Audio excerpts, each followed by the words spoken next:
Hola amigos, bien o no, y saludos desde Inglaterra. Hoy quiero combinar algo con los pensamientos con el día anterior para explicar otro pensamiento como una forma para ayudarnos a avanzarnos en nuestra nueva lengua, en nuestros estudios, y también para ayudarnos para entender y utilizar nuestra nueva lengua con más confianza. Ese es el tema de hoy. So, hello again from England. A bit colder today, proper winter weather. So, today I think I'm going to try and look back over the last couple of days, things we talked about, bring some of those ideas together, offer you a suggestion that see what you think. Let me know, déjame saber en los comentarios. But the idea occurred to me that one of the problems we have when we're learning a new language is the fear of not being fluent, not sounding like the people we see in the films and TV shows that we watch to understand more of the new language. Now, clearly the reason for this is these people are actors who have a nicely scripted response to learn, and that's why they perhaps seem as fluent as they do.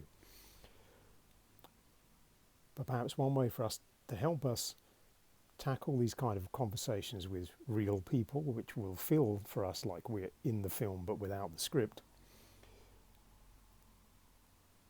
is to take some of the elements we've discussed, so focusing our attention on the type of words and phrases we normally use in our day-to-day, focusing our energy on looking at vocabulary for topics that we ourselves are generally interested in, and the kind of stuff that we're going to use, not worrying ourselves about vocabulary we don't need to memorize because it's topics we never talk about. Also taking some tips from how to have more productive conversations with people, perhaps in stressful situations. So not being afraid to use silence as a way to signal that I'm listening to you and I'm understanding what you're saying, using questions to check you've followed where the conversation is going, the direction of the conversation, to ask for more details, to ask for repetition of things you haven't understood, to again keep you in with the conversation. And lots of this is us using very minimal dialogue ourselves, only a few words of general sort of courtesy, say hello, these kind of things. Ask short questions just to check you've understood, or to indicate to the other person that, yeah, you were listening and that's what I thought you said. And really letting the other person do a lot more of the speaking. Because the other thing to remember, which is an idea that comes from trying to diffuse perhaps more stressful or some cases kind of negative conversations, is to let the other person feel that you are genuinely listening to what they had to say. Because if you can make that connection with them, you get a more empathetic response from that person. So later on, if you have something else you need their help with, they're more likely to help you because you're their friend now and you've been listening to them, and in some ways you understand at least what they're trying to say, even if you don't agree with them. So it's to look at it in a way to help us as adult learners feel more comfortable in conversations that really have a very complicated vocabulary, which is something we're trying to shortcut because it's very difficult for us to hit that level of fluency without a lot of hours of reading and listening to new words and phrases.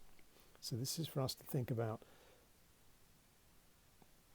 what type of questions we can use as a minimum to help us steer these conversations, to help us pilot our way through that, to get a better understanding of what's going on, so at least then we know what the conversation's about, and then we can get assistance really from the other people we're talking to by just checking, could you repeat that?